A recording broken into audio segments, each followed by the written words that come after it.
যৌনাঙ্গের শীতলতা দূর করতে কি চিকিৎসা নেবেন এবং চিরতরে মুক্তি পাওয়ার জন্য কি টিপস গুলো ফলো করবেন এটি নিয়েই আমাদের আজকের ভিডিও।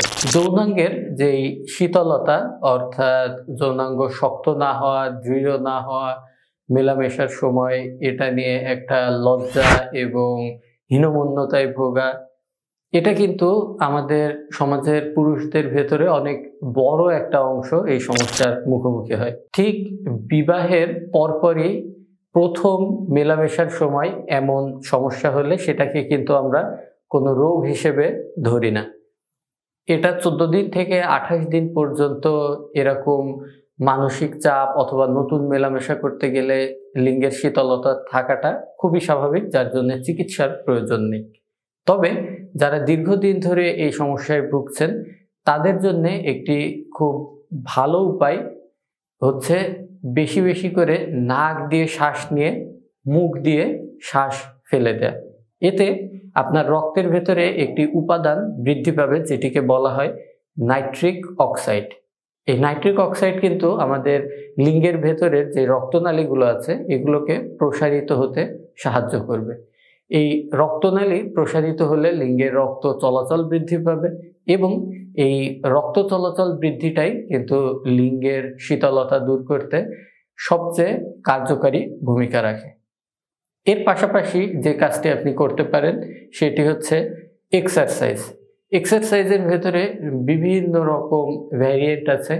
আপনি যোগা করে দেখতে পারেন। এটি আপনার মাজার আশপাশের যে সকল মাংসপেশিগুলো আছে এগুলোর ভেতরে যে টেনশনটি জমা থাকে সেই টেনশনটিকে কিন্তু এরা রিলিফ করতে পারে। এর পাশাপাশি একটি কার্যকরী ব্যায়াম হচ্ছে উঠবাস করা। এই উঠবাস করা বা স্কোয়াটিং এর মাধ্যমে কিন্তু আপনার মাজা সহ নিম্নাঙ্গের যে সকল রক্তনালী রয়েছে এগুলোর রক্ত চলাচল বৃদ্ধি পাবে। এতেও কিন্তু আপনার লিঙ্গের শীতলতা দূর হবে। এর পাশাপাশি আসি একটি খাবারের বিষয়ে, যেটি আমাদের দেশে কম বেশি পাওয়া যায়, সেটি হচ্ছে তরমুজ। এই তরমুজ খাবার মাধ্যমে এর ভেতরে কিছু উপাদান রয়েছে যেগুলো কিন্তু আমি যে নাইট্রিক অক্সাইডের কথা বলেছি এই নাইট্রিক অক্সাইড তৈরিতে সহায়তা করে। এই L-আর্জিনিন এবং হিস্টিডিনের পরিমাণ কিন্তু তরমুজে প্রচুর পরিমাণে পাওয়া যায়। সেক্ষেত্রে আপনার খাদ্য তালিকাতে তরমুজটি যুক্ত করতে পারেন। এর পাশাপাশি কিছু জিনিসকে বাদ দিতে হবে, যার ভেতরে সুগার অর্থাৎ চিনি সমৃদ্ধ যে সকল খাবার আছে এগুলো, এবং একই সাথে যদি ধূমপান অথবা অ্যালকোহলের আপনার অভ্যাস থাকে সেটিকেও বাদ দিতে হবে।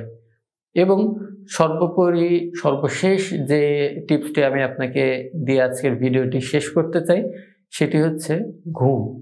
আপনার ঘুম যদি ভালো না হয় সেক্ষেত্রে 3 মাস, 6 মাস বা 1 বছরে ঘুমের ডিস্টার্ব হলে এর থেকে কিন্তু আপনার শুধুমাত্র যে ইরেকটাইল ডিসফাংশনই তৈরি হবে অর্থাৎ লিঙ্গের শীতলতাই তৈরি হবে তা নয়, আপনার অন্ডকোষের আকৃতিও কিন্তু ছোট হয়ে আসতে পারে।